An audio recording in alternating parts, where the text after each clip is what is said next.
She left her phone unlocked that Tuesday morning, rushing out for her yoga class like she did every week for the past 3 years.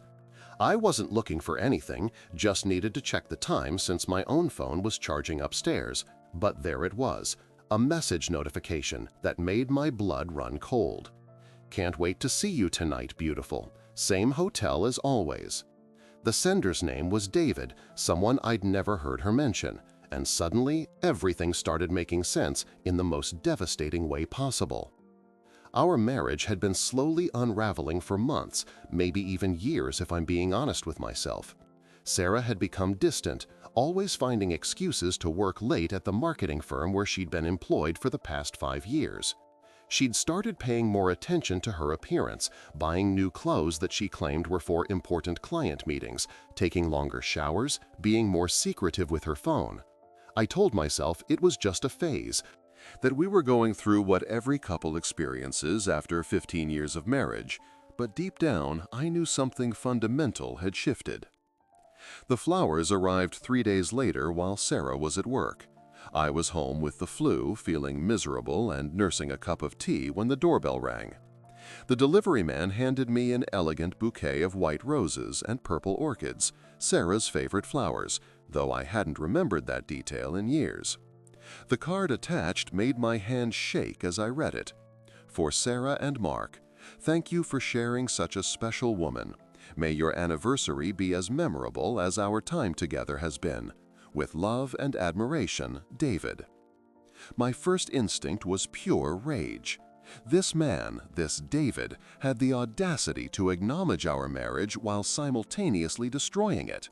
He wasn't just sleeping with my wife, he was making a mockery of our entire relationship, sending flowers to our home address, including my name as if I were some kind of willing participant in this twisted arrangement.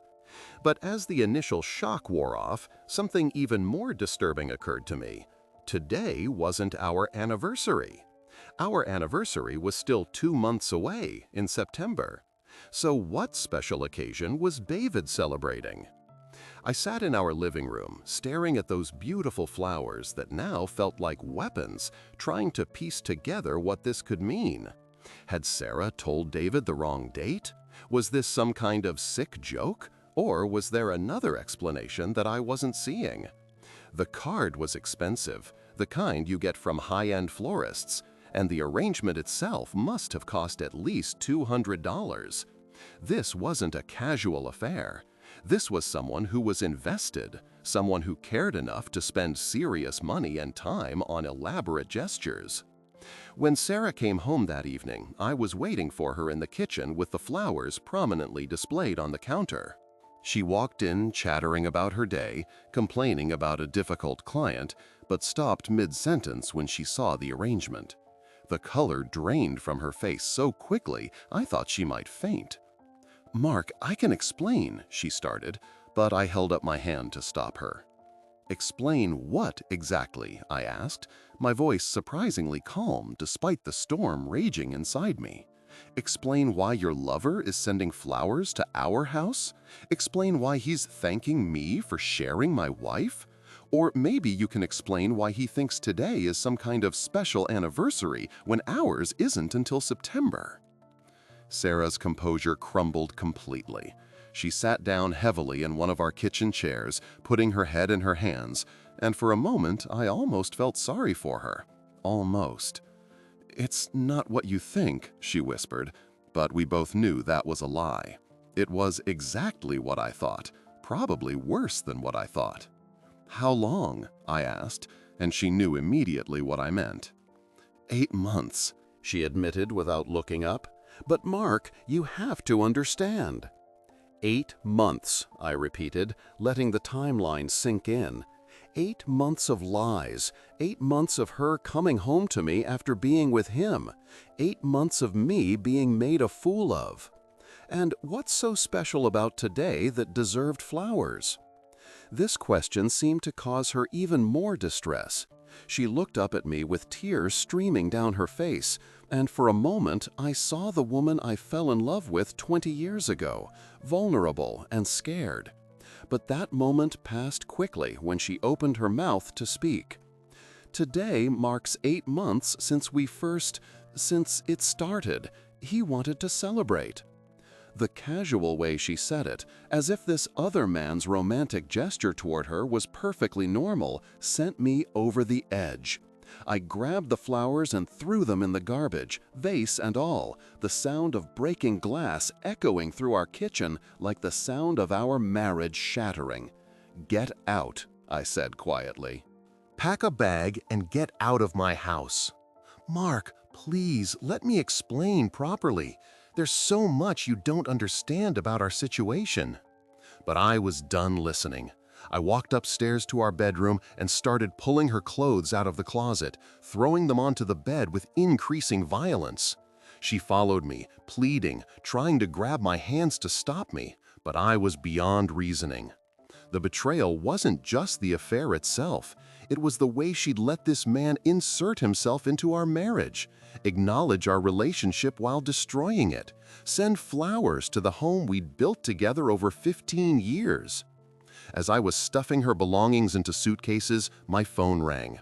Unknown number. Against my better judgment, I answered. "Hello, Mark?"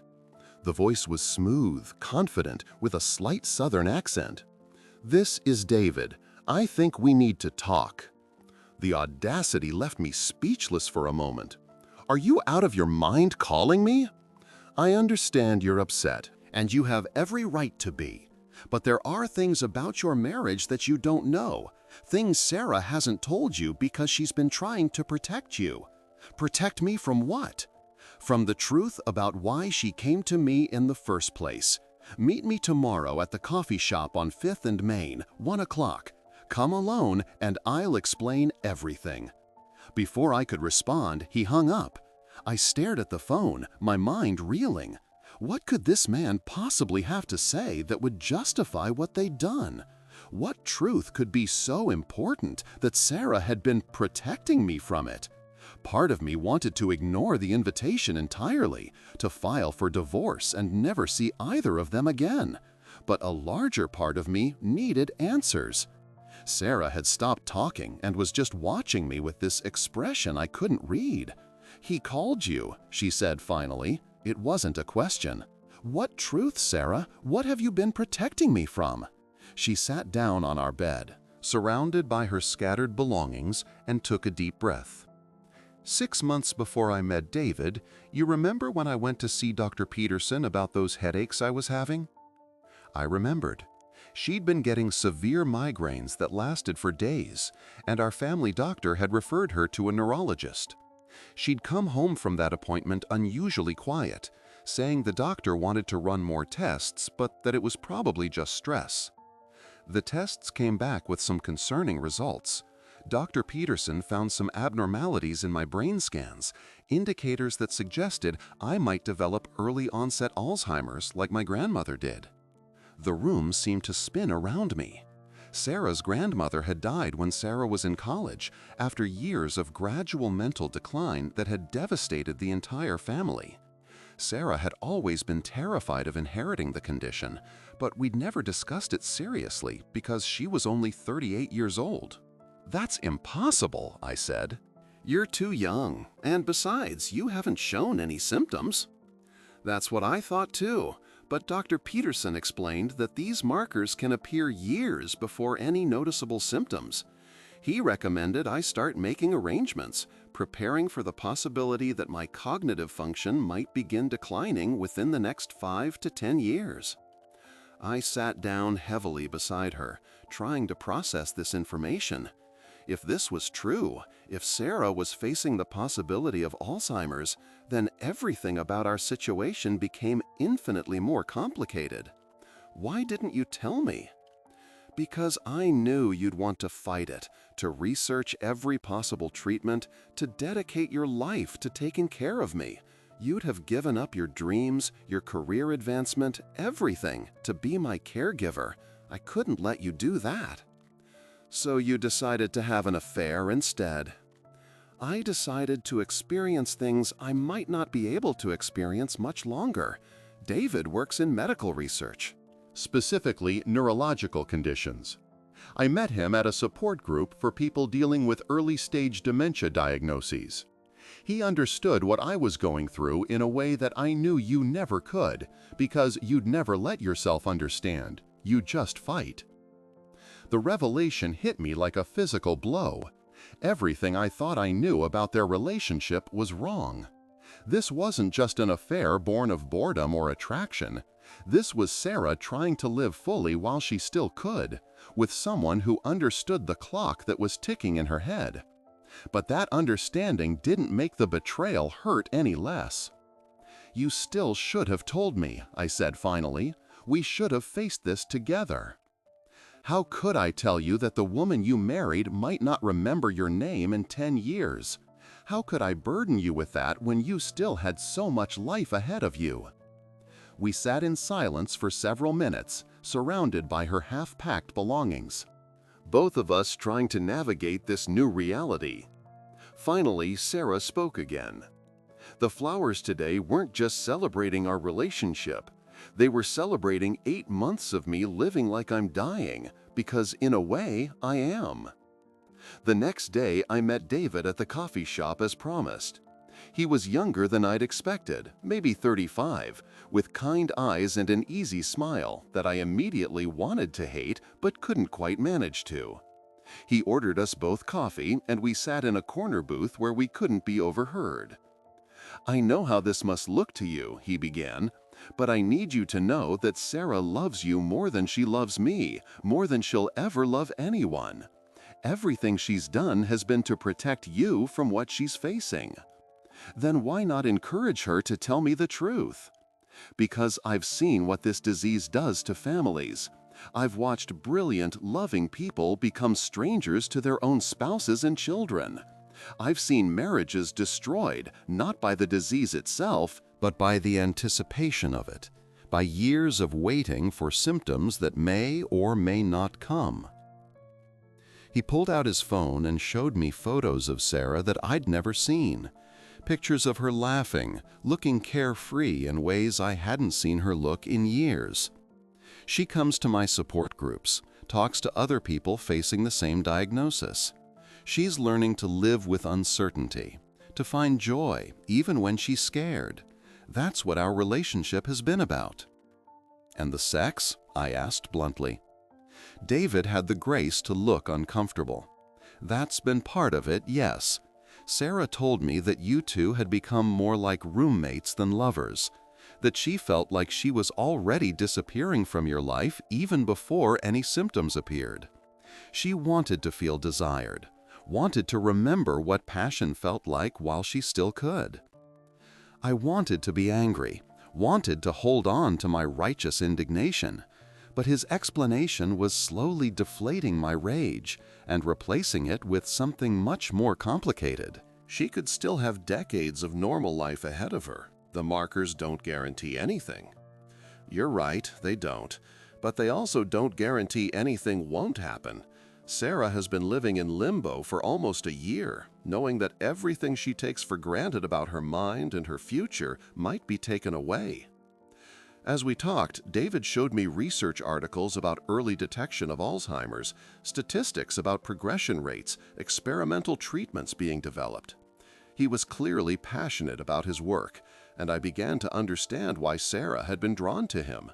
He offered her something I couldn't: expertise, understanding, and, perhaps most importantly, acceptance of her situation without the overwhelming need to fix it. "What happens now?" I asked finally. "That's up to you and Sarah. I've never wanted to destroy your marriage, Mark. I've actually been encouraging her to tell you the truth for months, but she's been terrified that you'd see her differently, that you'd start treating her like a patient instead of your wife." When I got home that afternoon, Sarah was waiting for me in our living room. She'd repacked her suitcases but left them by the door, clearly uncertain about whether she'd be staying or going. We looked at each other for a long moment before I sat down beside her on the couch, where we'd spent countless evenings watching movies and talking about our future. "I met with David," I said, and she nodded. "I figured you would. What did you think of him?" It was such an odd question under the circumstances, but I found myself answering honestly. I wanted to hate him, but I couldn't. He obviously cares about you, and he knows more about what you're dealing with than I do. Does that make it better or worse? I considered this carefully. It makes it different. It doesn't excuse the lying, but it makes me understand why you thought lying was necessary. Sarah reached for my hand, and I let her take it. I know I handled this wrong, Mark. I know I hurt you in ways that might be impossible to forgive, but I need you to know that I never stopped loving you. Everything I did was because I love you too much to watch you sacrifice your life for mine. Don't you think that should be my choice to make? Yes, she said immediately. Yes, it should be. I see that now. We talked until well past midnight, and by the end of our conversation, several things had become clear. First, Sarah would schedule an appointment with Dr. Peterson for both of us, so I could understand her diagnosis and prognosis directly from a medical professional. Second, she would end her physical relationship with David, though she wanted to continue attending his support groups. Third, we would start marriage counseling to work through the betrayal and rebuilding trust. But the biggest surprise came 2 weeks later when Sarah and I went together to meet with Dr. Peterson. After reviewing her files and recent test results, he had news that changed everything again. "I need to apologize, Sarah," Dr. Peterson said, looking genuinely distressed. "There was an error in our lab analysis of your initial scans. The abnormalities we thought we detected were actually artifacts from a problem with our imaging equipment. Your brain scans are completely normal for someone your age." The room went completely silent. Sarah gripped my hand so tightly it hurt, and I could see tears starting to form in her eyes. "What does that mean exactly?" I asked. "It means that Sarah has no increased risk for early-onset Alzheimer's. Her family history is still a factor to monitor as she gets older, but no more than it was before these tests. The markers we thought we saw simply don't exist." Sarah started crying then, deep sobs that seemed to come from somewhere inside her that had been carrying this fear for almost a year. I held her as she cried, feeling my own emotions cycling rapidly between relief, anger, and a strange kind of grief for all the time we'd lost to this misdiagnosis. "Why didn't someone catch this error sooner?" I asked. "The equipment malfunction wasn't discovered until last week, when several patients came back for follow-up scans that showed completely different results. We've been going back through all the files from that time period to identify anyone who might have been affected." As we drove home, Sarah and I barely spoke. The relief was overwhelming, but it was complicated by the fact that our marriage had been fundamentally altered by information that turned out to be false. Sarah had had an 8-month affair based on the belief that she might be losing her mind within the next decade. I had been betrayed and lied to because of a medical error. "I don't know how to feel about this," Sarah said finally as we pulled into our driveway. "I don't either," I admitted. "Part of me is furious that we went through all this trauma for nothing, but another part of me is grateful that you're okay, that we have our future back." Do we, though, have our future back? It was the question I'd been avoiding. Sarah's affair had been motivated by fear and desperation rather than simple attraction or marital dissatisfaction, but the betrayal had still happened. The lies had still been told. The trust had still been broken. And David still existed, somewhere in our lives, as the person who had supported my wife through the darkest period of her life, while I remained completely unaware of what she was facing.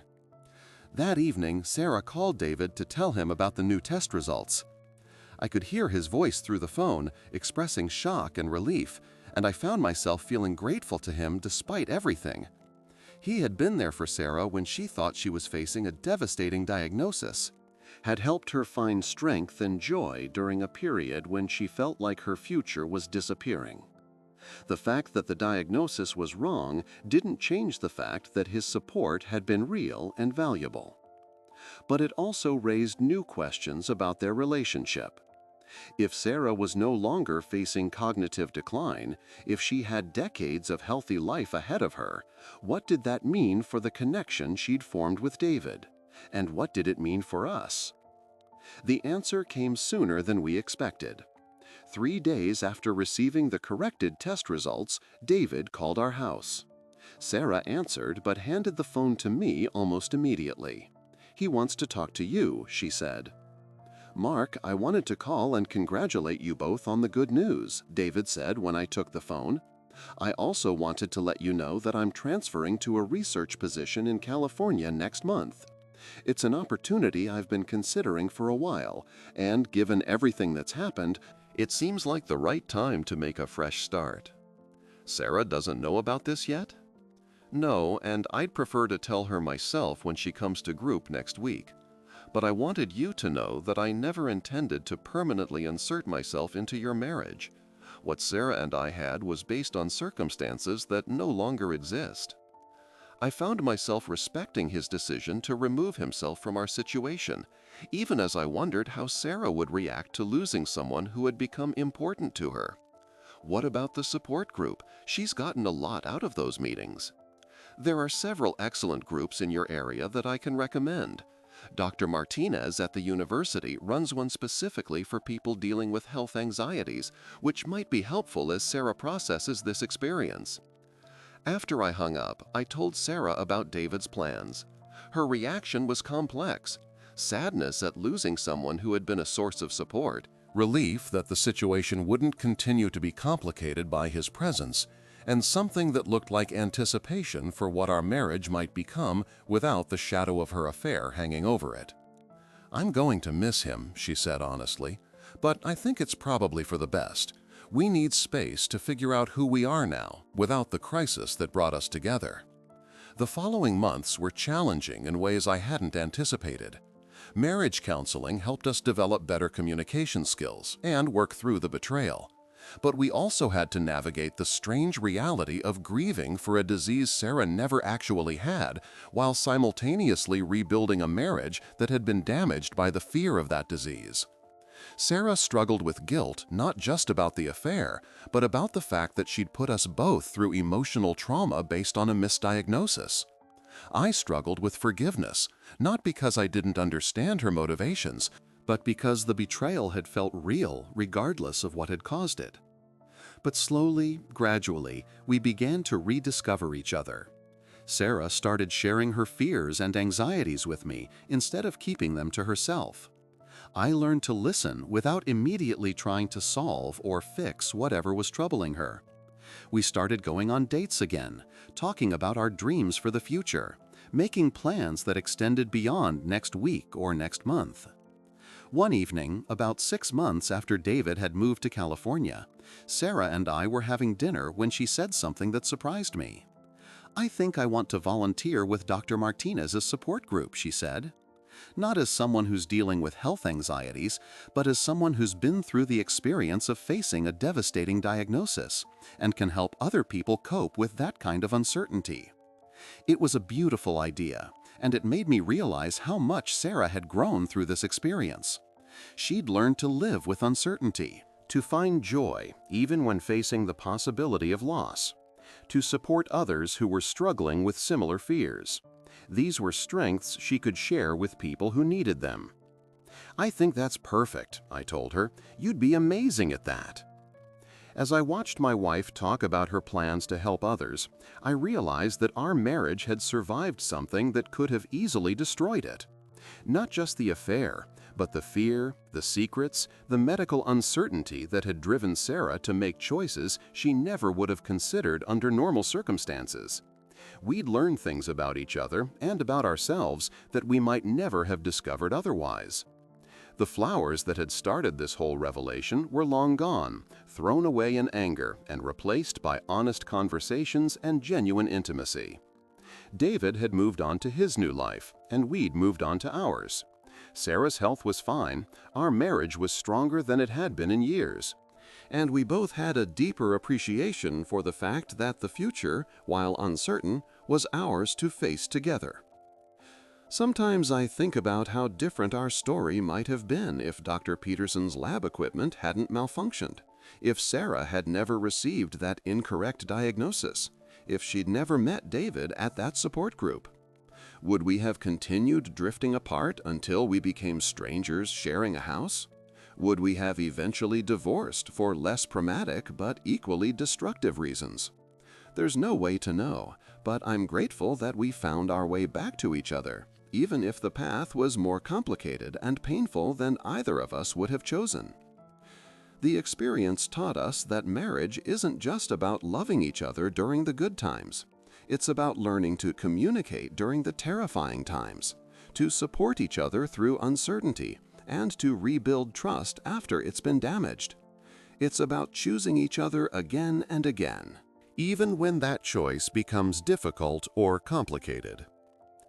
Sarah still attends Dr. Martinez's support group, now as a volunteer counselor, and she often comes home with stories about people she's helped navigate their own health scares and relationship challenges.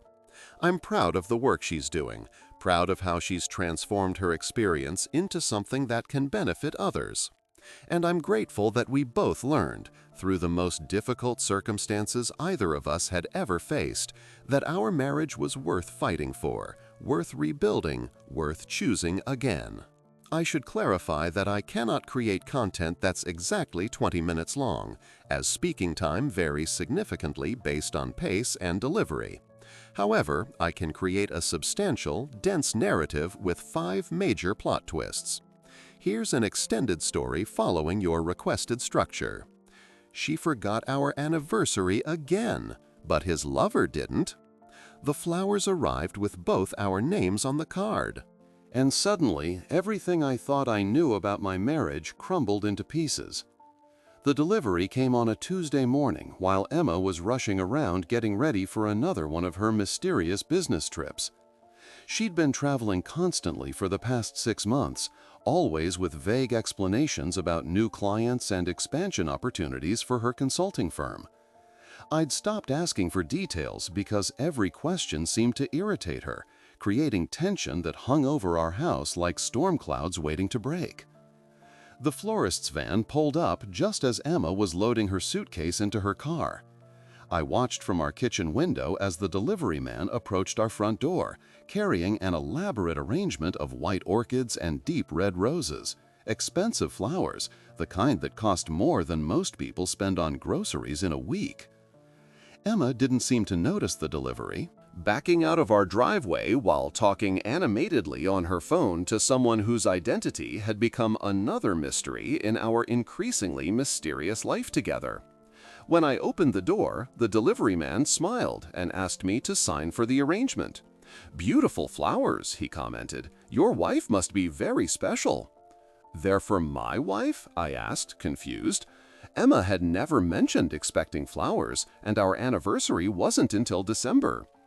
"Actually," the man said, checking his clipboard, "they're for both of you. Says right here on the card, for Emma and James, with gratitude and admiration. Pretty unusual to send flowers to a couple like that." I signed for the delivery with hands that had started trembling slightly. The arrangement was stunning, clearly chosen by someone with expensive taste and intimate knowledge of Emma's preferences. She'd always loved orchids, claiming they represented strength and beauty combined, though I couldn't remember the last time I'd bought her any flowers at all. The card was thick, cream-colored paper with elegant script that read, "For Emma and James. Thank you both for your understanding and discretion during this difficult time. Your generosity has meant more than you know. With deepest appreciation, Michael Harrison." I read the card 3 times, trying to make sense of the message. Michael Harrison was completely unknown to me. Emma had never mentioned anyone by that name, and I couldn't imagine what understanding or discretion we'd supposedly shown this stranger. What difficult time was he referring to? What generosity had we provided that warranted such an elaborate thank you gesture?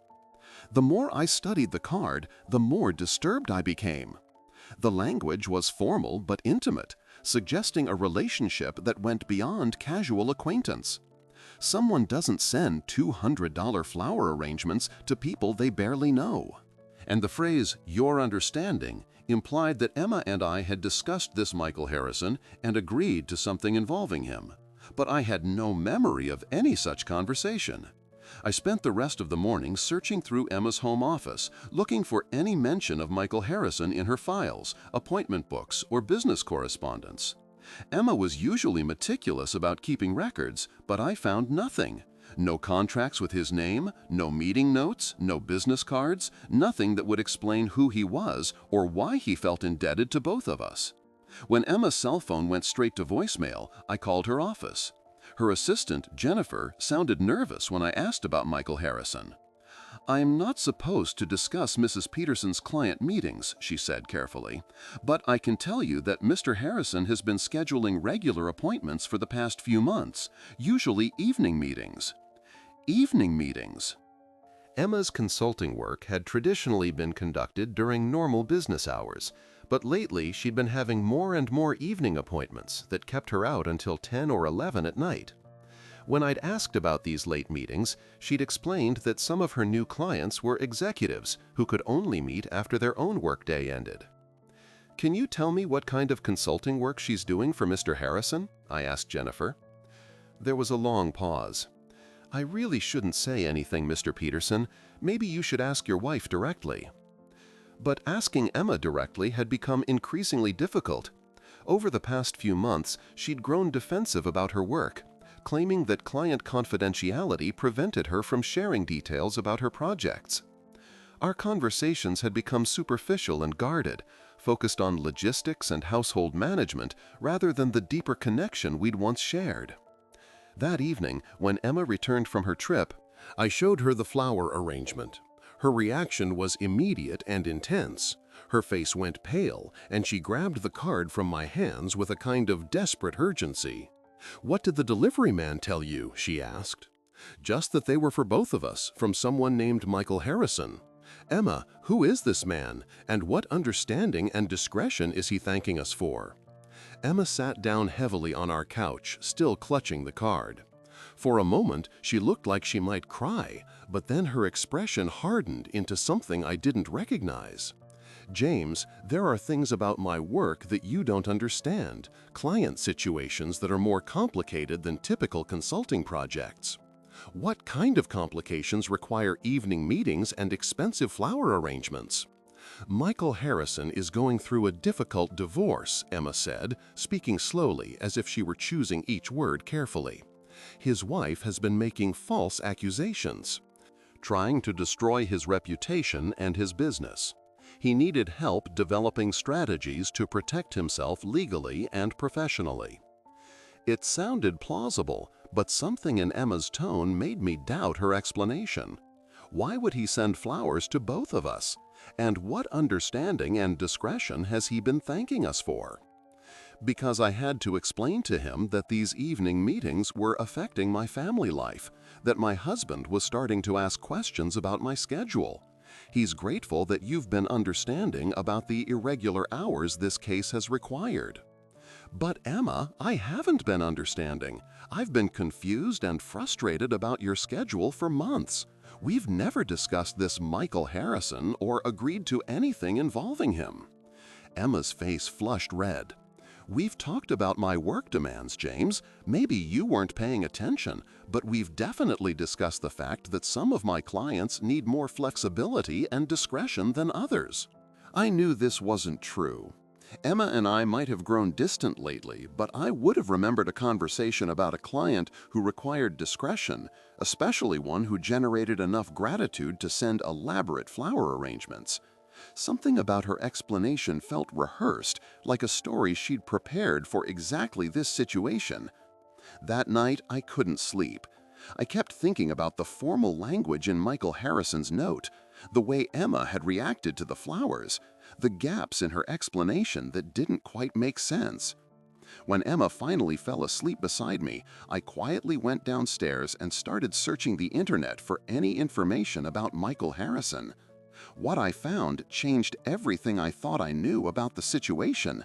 Michael Harrison wasn't just any businessman going through a difficult divorce. He was a prominent attorney who specialized in family law, someone who would have his own legal strategies and wouldn't need consulting help from someone like Emma.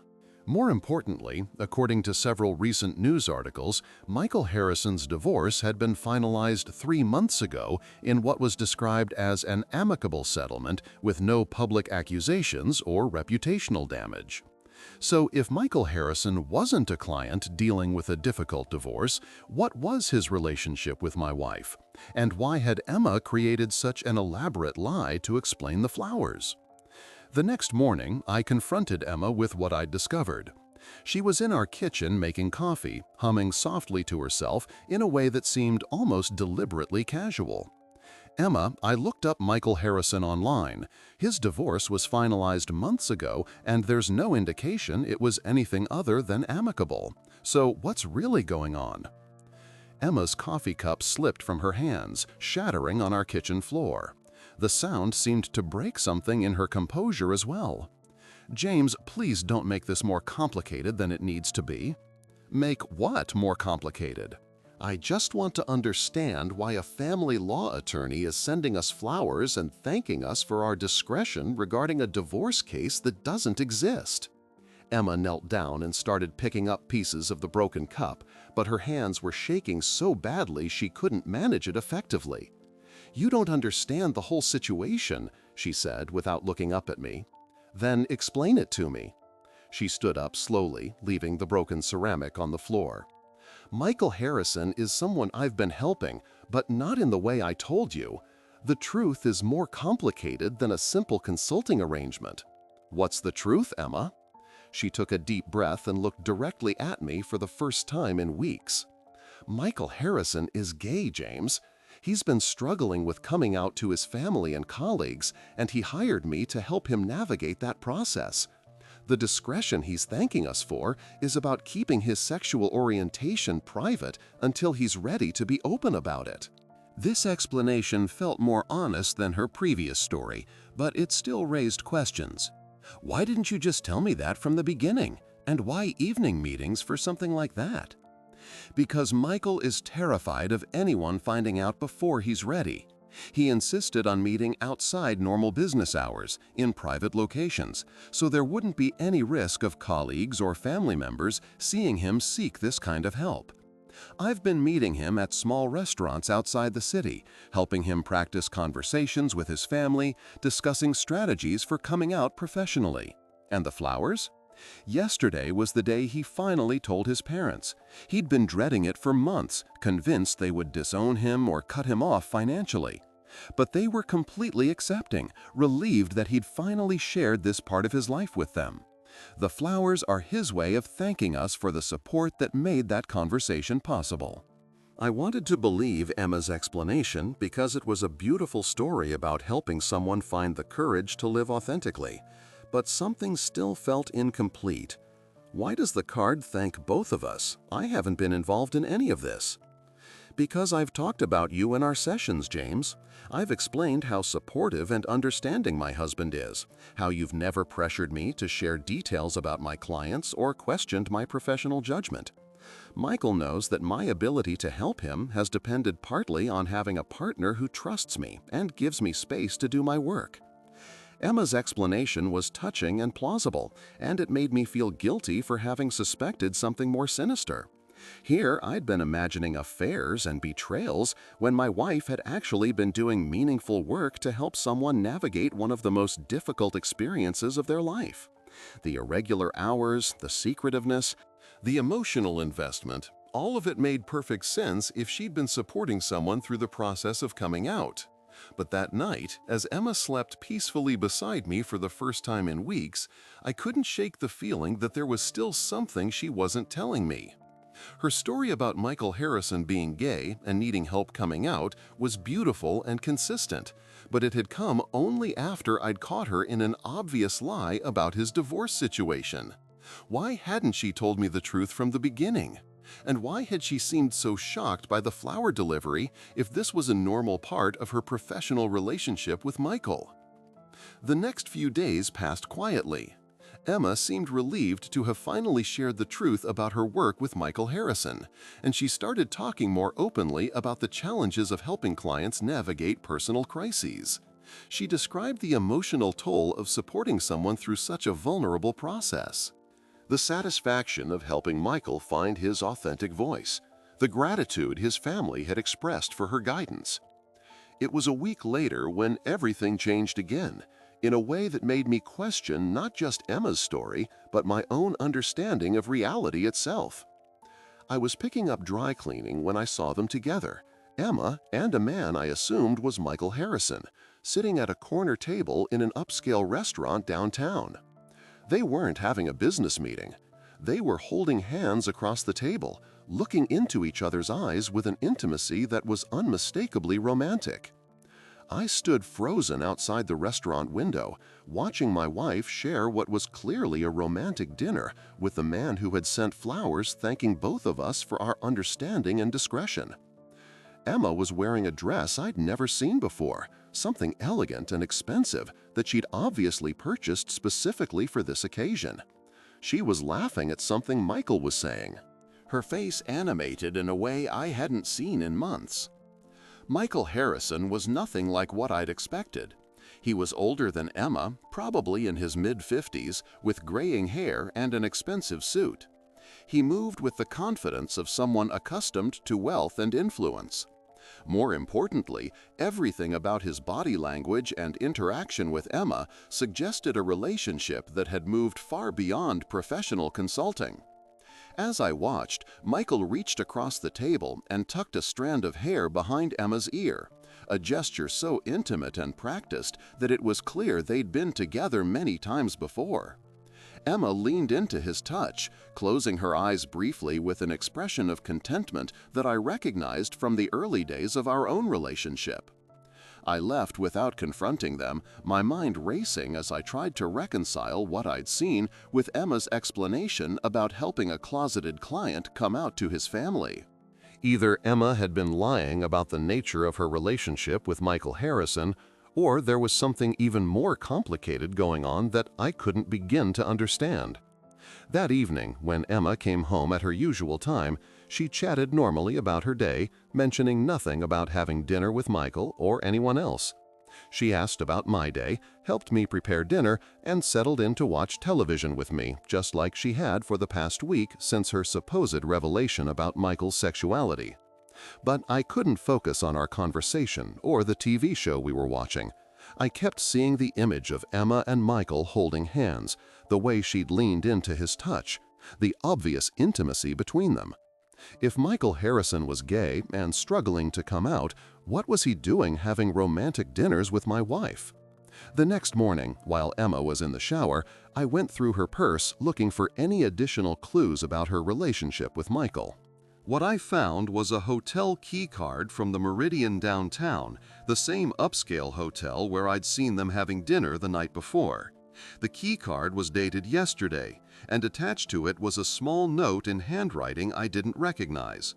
Room 412, as always, thank you for last night. So Emma wasn't just having dinner with Michael Harrison, she was spending nights with him in hotel rooms, maintaining what appeared to be a regular romantic relationship, while telling me that she was providing professional consulting services to help him come out as gay. I sat in our bedroom holding the hotel key card, trying to understand what was happening to my marriage and my life. Had Emma been lying about everything from the beginning? Was Michael Harrison actually gay, or had she invented that story to explain their relationship? And what did the flowers and the thank you note really mean in the context of what appeared to be an ongoing affair? When Emma came out of the bathroom, I was waiting for her with the key card in my hand.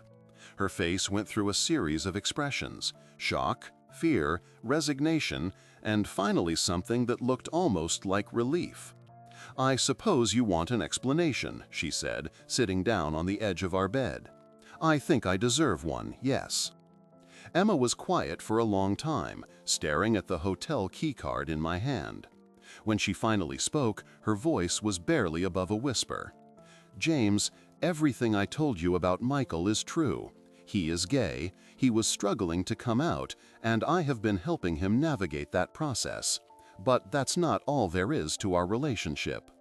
What else is there? Michael and I are lovers, James. We have been for the past 6 months. But it's not what you think, and it's not what it looks like. I felt like I was losing my mind. How can you be lovers if he's gay? Because Michael isn't completely gay, James. He's bisexual, and he's been struggling with that identity for years. His marriage ended because he finally acknowledged his attraction to men, but that doesn't mean his attraction to women disappeared entirely. So you're telling me that you're having an affair with a bisexual man who was using you to figure out his sexuality? It's more complicated than that, Emma said. And for the first time since this whole situation began, she looked directly at me with something approaching honesty. Michael and I connected because we're both struggling with questions about our own identities and desires. The work I've been doing with him has forced me to confront things about myself that I've been avoiding for years. What kinds of things? Emma stood up and walked to our bedroom window, looking out at our quiet suburban street. James, do you ever feel like the life we've built together is more like a performance than a reality? Like we're playing the roles of a successful married couple without actually experiencing the deep connection and passion that should come with that? I wanted to argue with her, but the truth was that I'd been feeling exactly that way for months, maybe even years. Our marriage had become comfortable and predictable, but it had also become emotionally distant and physically passionless. We functioned well as partners, managing a household and careers, but we'd lost the intimacy and excitement that had brought us together in the first place. What does that have to do with Michael Harrison? Michael helped me remember what it feels like to be desired, to be pursued, to feel passionate about someone again. But more than that, our relationship has helped both of us explore parts of ourselves that we'd been suppressing or ignoring. Explore how? Emma turned back to face me, and I could see tears in her eyes. James, I'm not just having an affair with Michael. The three of us have been exploring the possibility of a different kind of relationship, one that acknowledges that love and attraction don't always fit into the traditional categories we've been taught to expect. The room seemed to spin around me. What are you saying? I'm saying that the flowers and the thank you note were genuine expressions of gratitude for something that all three of us have been participating in, even if you weren't consciously aware of it. Michael has been grateful for your understanding because you've sensed that something was different about our marriage, and you've given me space to explore what that might mean. Emma, I haven't been understanding. I've been confused and hurt and suspicious. I never agreed to any kind of exploration or alternative relationship. But you never tried to stop it either, James. You never demanded that I explain my schedule changes or insisted that I end my evening meetings. On some level, you've been allowing this to happen because part of you knows that our marriage needs something different than what it's been. I sat down heavily, trying to process what Emma was telling me. According to her, I'd been an unwitting participant in some kind of polyamorous exploration, giving my implicit consent through my failure to actively investigate or prevent her relationship with Michael. The idea was so far outside my understanding of our marriage that I couldn't even begin to formulate a response. What exactly are you proposing, Emma? I'm proposing that we stop pretending our marriage is something it isn't and start exploring what it could become instead. Michael has feelings for both of us, James. He's attracted to you as well as to me, and he's been hoping that eventually we could all acknowledge what's been developing between us. Michael is attracted to me? Why do you think he sent flowers to both of us? Why do you think his note thanked us both for our understanding? He's been hoping that you'd become curious enough about our relationship to want to meet him, to explore the connection that he believes could exist between all three of us. I felt like I'd been transported into someone else's life, someone else's marriage, someone else's reality. The idea that Michael Harrison had been pursuing both me and Emma simultaneously, hoping to develop some kind of three-way romantic relationship, was so far beyond anything I'd ever considered that I couldn't tell whether I was shocked, intrigued, or horrified. "Have you been discussing me with him, sharing details about our marriage, our problems, our sex life?" Emma nodded. "Michael is a very insightful person, James. He's helped me understand patterns in our relationship that I hadn't recognized before. The distance between us, the lack of passion. The way we've been functioning more like roommates than lovers, Michael believes those are symptoms of the fact that we're both suppressing parts of ourselves that don't fit into the traditional marriage model. And his solution is for all three of us to be in a relationship together? His solution is for us to be honest about what we really want and need, instead of trying to force ourselves into roles that don't actually fulfill us. Michael thinks you've been as unsatisfied with our marriage as I have, but that neither of us has known how to address that dissatisfaction." I stood up and walked around our bedroom, trying to clear my head and think through the implications of what Emma was suggesting. On one hand, she was right that our marriage had become emotionally and physically distant. On the other hand, I'd never imagined that the solution would involve bringing another person into our relationship, especially someone I'd never even met. What makes Michael think I would be interested in this kind of arrangement? Because he's been paying attention to your responses, James. The way you've handled my schedule changes, the way you've avoided confronting me directly about what you suspected was happening, the way you've been giving me space to explore this relationship even when it was causing you pain. Michael believes those responses indicate that you're more open to alternative relationship structures than you realize. Or they indicate that I was trying to respect your privacy and autonomy while hoping that whatever was wrong with our marriage would resolve itself naturally. Maybe, but Michael also thinks there are other signs that you might be interested in expanding our relationship.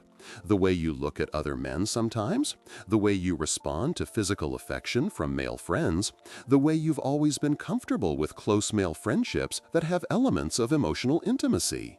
I felt my face flush red.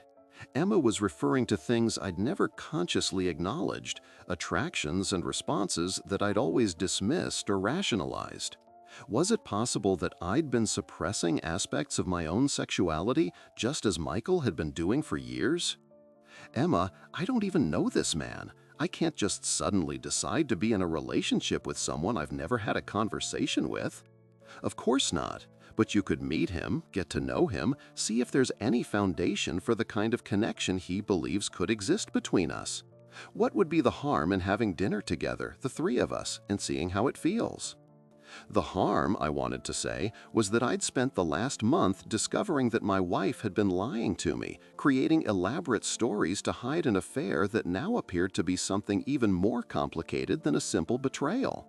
The harm was that my understanding of my marriage, my sexuality, and my own identity was being turned upside down by revelations I'd never asked for and wasn't sure I could handle.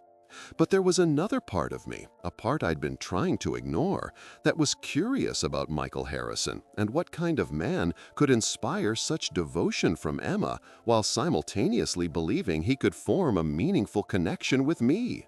What would it be like to meet him? What would it feel like to explore the possibility of a relationship that existed outside the boundaries I'd always accepted as normal and inevitable? "If I agreed to meet Michael," I said finally, "what would that dinner conversation look like? What would we talk about?" Emma's face lit up with something that looked like hope. "We'd talk about our lives, our interests, our experiences. We'd get to know each other as people before deciding whether there's any basis for something more intimate. Michael is fascinating, James. He's traveled all over the world. He's read everything. He's passionate about art and music and literature. I think you genuinely enjoy his company, even if nothing romantic ever developed between you." "And what about us? What happens to our marriage if I decide I'm not interested in this kind of arrangement?" "Then we figure out what our marriage needs to become sustainable and fulfilling for both of us. Meeting Michael doesn't commit us to anything, James. It's just an opportunity to explore possibilities that we might not have considered otherwise. That weekend, Emma arranged for the three of us to have dinner at a small restaurant outside the city. I spent the entire day nervous, changing clothes multiple times, trying to prepare for a conversation that I couldn't even imagine. How do you have dinner with your wife and her lover when the purpose is to determine whether you might want to join their relationship? Michael Harrison turned out to be exactly what Emma had described: intelligent, charming, well-read, and surprisingly easy to talk to. He asked thoughtful questions about my work, shared interesting stories about his travels, and demonstrated the kind of emotional intelligence that made it clear why Emma had been drawn to him. More surprisingly, I found myself attracted to him in ways that I'd never experienced with another man. Throughout dinner, Michael was careful to include both Emma and me in the conversation, never making either of us feel like the third wheel or the outsider. He talked about his own journey toward understanding his sexuality, the challenges of discovering bisexual identity later in life, and the ways that traditional relationship models had failed to meet his emotional and physical needs. "I spent years trying to force myself into roles that didn't fit," he said over dessert. "First as a straight man in a traditional marriage, then as a gay man in the gay community.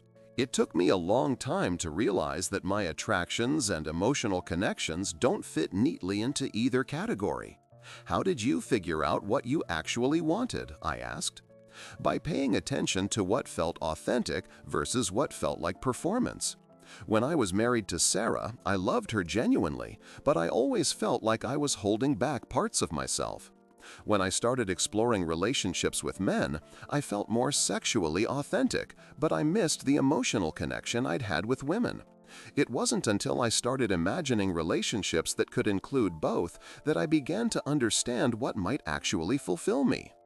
Emma reached across the table and took both my hand and Michael's. "That's exactly how I've been feeling about our marriage, James. Like I love you genuinely, but I've been holding back parts of myself because I didn't think they would fit into the role of a traditional wife."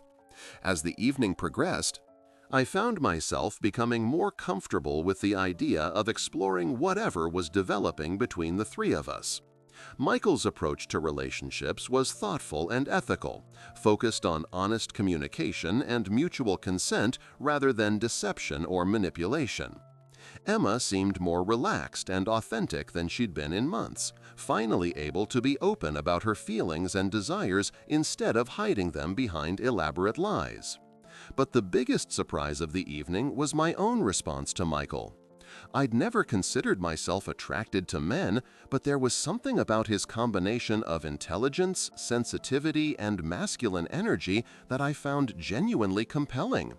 When he walked me to my car after dinner, there was a moment when we stood close together that felt charged with possibility in ways I'd never experienced. "Thank you for being open to this conversation, James," Michael said.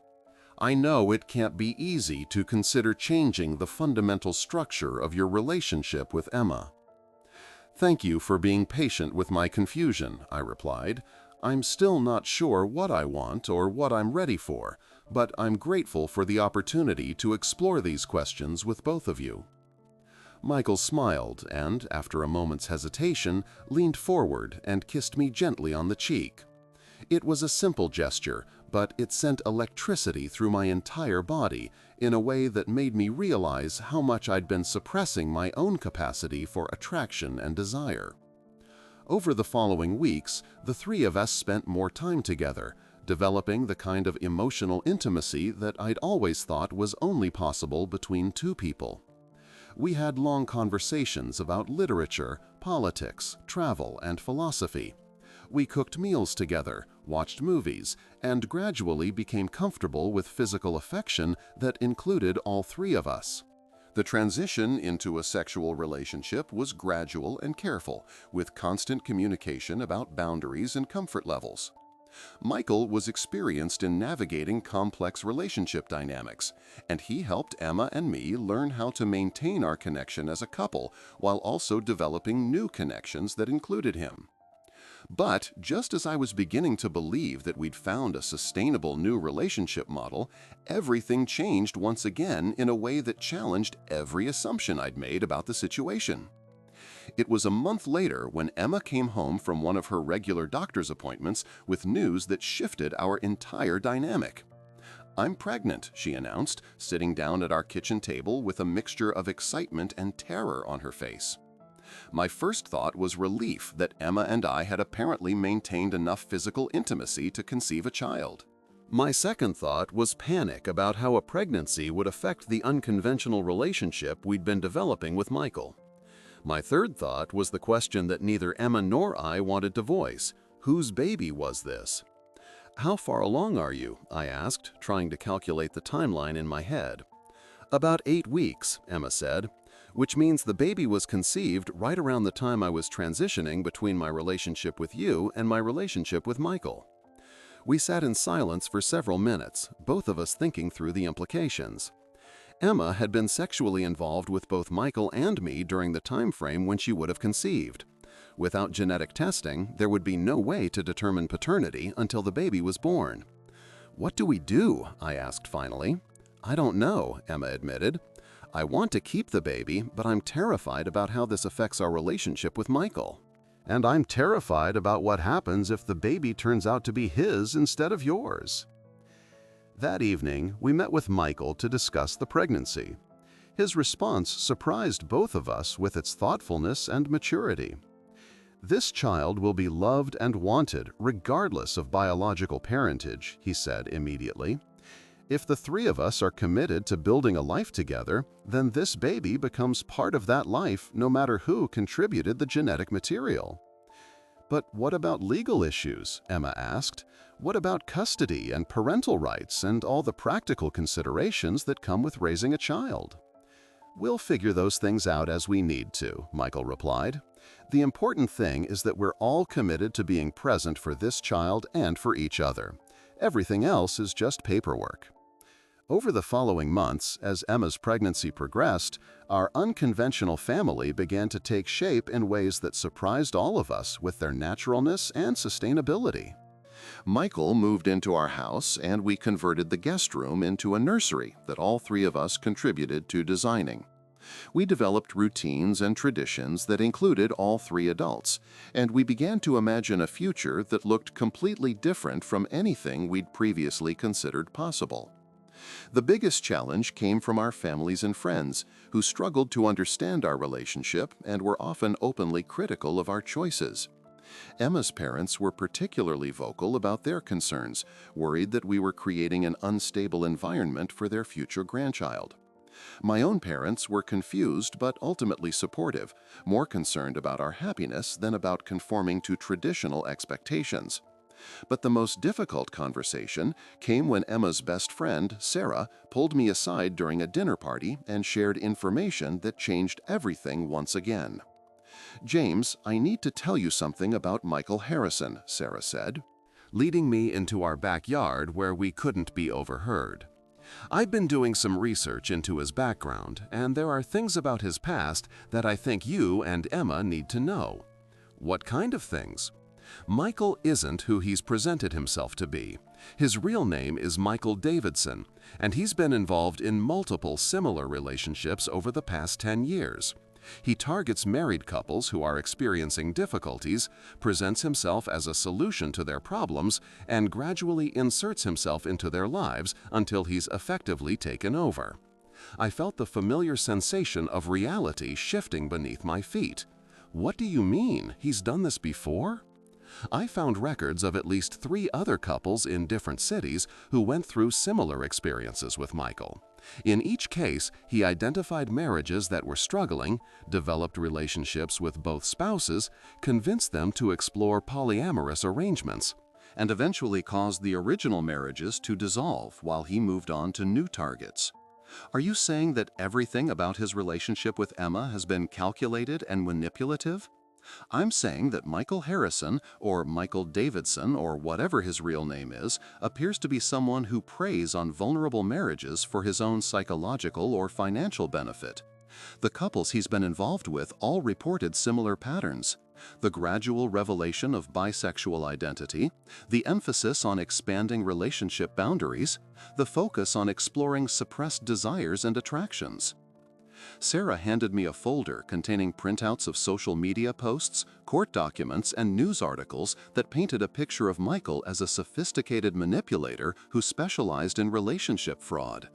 In one case, a couple had lost their house and their savings to Michael's financial schemes.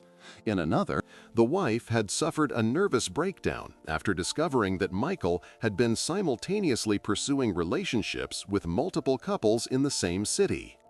"Sarah, this can't be right. Michael has been nothing but honest and ethical with Emma and me. He's helped us understand ourselves and our relationship in ways that have been genuinely beneficial." "That's exactly what the other couples said, James. Michael is apparently very skilled at making his manipulations feel like authentic relationship development. But look at the timeline. He started pursuing Emma right around the time when your marriage was at its weakest point. He identified your vulnerabilities and exploited them by presenting himself as the solution to problems he probably helped create in the first place." I spent that night reading through all of Sarah's research, trying to reconcile the evidence she'd gathered with my own experience of Michael over the past several months. The pattern she'd identified was unmistakable. Michael had a history of targeting couples in crisis and inserting himself into their relationships through elaborate manipulations that always followed similar scripts. But even as I absorbed this disturbing information, I couldn't ignore the fact that my relationship with both Emma and Michael felt genuinely authentic and fulfilling. Whatever Michael's history or motivations might be, the connections we'd developed seemed real and valuable. Was it possible that he'd learned from his past mistakes and was approaching our relationship differently? Or was I simply the latest victim in a pattern of manipulation that I was too close to recognize? The next morning, I confronted Michael with Sarah's research. His response was immediate and surprising. He didn't deny any of the accusations. "Everything in those documents is accurate, James," he said calmly. "I have made serious mistakes in previous relationships, and I've hurt people in ways that I deeply regret. But my relationship with you and Emma is different because I'm different than I was during those earlier experiences." "How are you different?" "I'm different because I've spent the last 2 years in therapy, working to understand why I developed those destructive patterns and how to build authentic relationships instead of manipulative ones. I'm different because I've learned to be honest about my motivations and intentions from the beginning, rather than hiding them behind elaborate deceptions." "But you weren't honest about your history, Michael. You never told us about these other couples or the problems you'd caused in previous relationships." "You're right, and I should have shared that information earlier. I was afraid that you'd judge me based on my past mistakes, rather than giving me the opportunity to demonstrate how I've changed. But I understand now that honesty has to include honesty about past failures, not just current intentions." Michael sat down across from me at our kitchen table, the same table where Emma had announced her pregnancy just months earlier. "James, I want you to know that everything I've shared with you and Emma about my feelings has been genuine. My attraction to both of you, my desire to build a sustainable relationship together, my excitement about becoming a parent figure to your child, all of that has been authentic." "How can I trust that, given your history of manipulation?" "Because you can verify everything I'm telling you.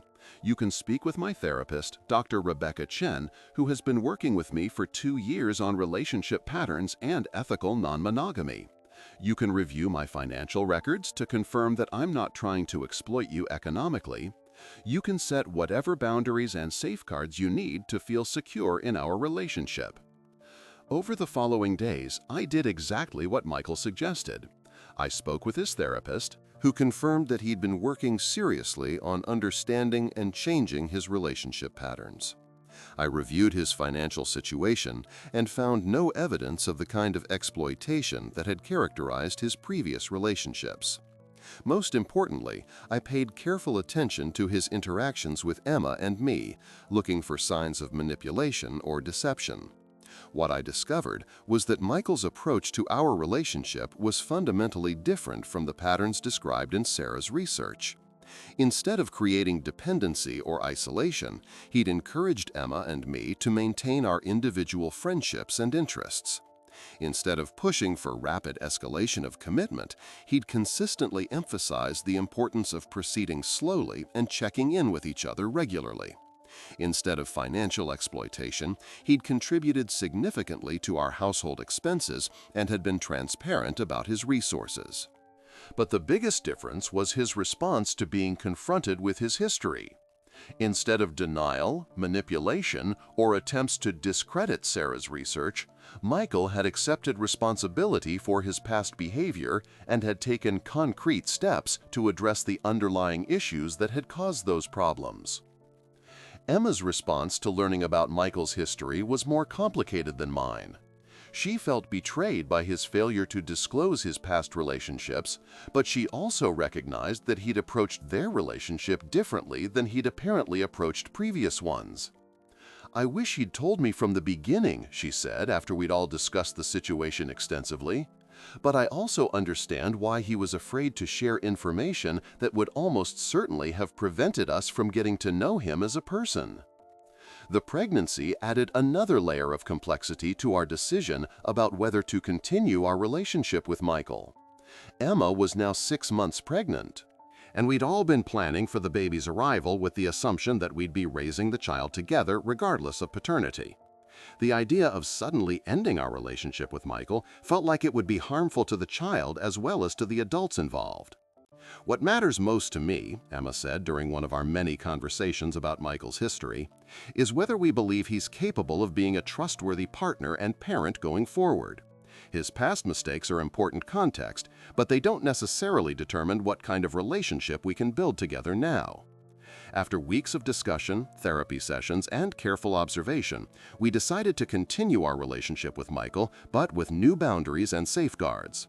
We established regular check-ins with a family therapist who specialized in non-traditional relationships. We created clear agreements about financial transparency, communication expectations, and decision-making processes.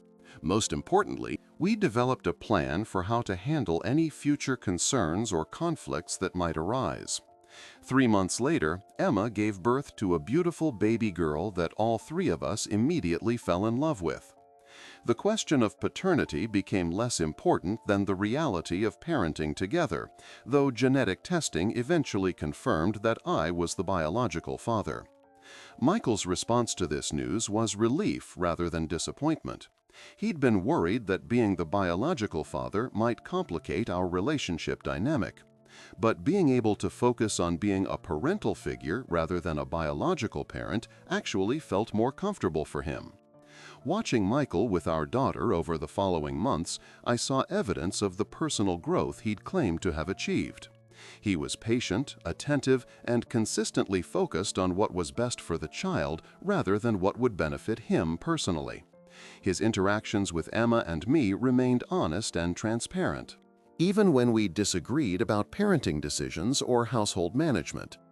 The biggest surprise was how natural our unconventional family began to feel as we developed routines and traditions that worked for all 3 adults and the baby. We divided childcare responsibilities in ways that played to each person's strengths, and we found that having 3 parents actually made parenting easier and more enjoyable than it might have been with just 2. Emma was able to return to work part-time because Michael and I could share childcare duties, and I found that I enjoyed the deeper emotional intimacy that came with our expanded relationship. 2 years later, as I write this story, our relationship has evolved into something that feels sustainable and fulfilling for everyone involved. Michael has maintained his commitment to therapy and personal growth, Emma has thrived professionally and personally, and our daughter has benefited from having 3 devoted parents who model honest communication and mutual respect. The flowers that started this whole journey are long gone, but we've learned to celebrate the anniversary of our first dinner together each year with a new arrangement that represents our continuing commitment to building something beautiful and unconventional together. Michael still sends us flowers occasionally, but now they're addressed to all three of us, acknowledging the family we've become rather than the couple we used to be. Looking back, I realized that the most important lesson from our experience has been about the importance of remaining open to possibilities that exist outside conventional expectations. Our marriage was failing not because Emma and I didn't love each other, but because we were trying to force our relationship into a model that didn't accommodate our actual needs and desires. Meeting Michael gave us permission to explore alternatives that we never would have considered on our own. The revelation about Michael's past relationships initially made me question everything about our situation, but ultimately it taught me that people are capable of genuine change when they're willing to do the difficult work of understanding and addressing their problematic patterns. Michael's transformation from someone who exploited relationships for personal benefit into someone who contributes authentically to our family has been remarkable to witness and be part of. Our story isn't a recommendation for everyone to pursue polyamorous relationships or to trust partners with complicated histories. But it is a testament to the possibility that love, intimacy, and family can take many different forms when people are willing to communicate honestly, proceed thoughtfully, and remain committed to each other's well-being over their own immediate gratification.